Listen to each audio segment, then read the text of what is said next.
Ave au stoïque apprenti.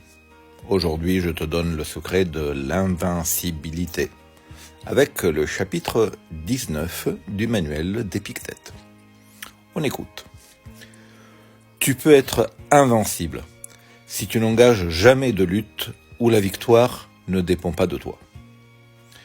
Garde-toi d'estimer heureux un homme choisi par une charge officielle, ou très puissant, ou jouissant pour une raison ou une autre de l'estime publique.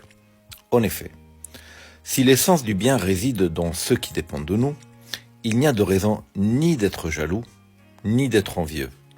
Quant à toi, ce n'est pas général, magistrat ou consul que tu veux être, mais libre.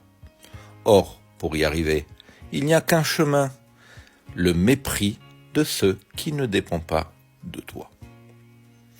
Alors, tu vas me dire que c'est du rabâchage, que depuis le premier chapitre, Épictète ne nous dit que ça. Mais c'est parce que c'est difficile de faire la différence entre ceux qui dépendent de nous et ceux qui ne dépendent pas de nous.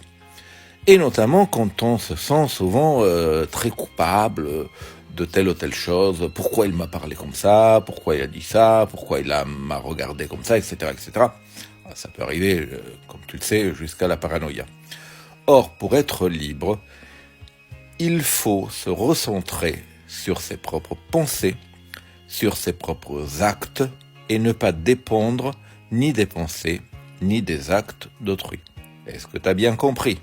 J'espère que si, parce que de toute façon, on va le rabâcher encore et encore grâce à qui? Épictète. Je te dis, à demain!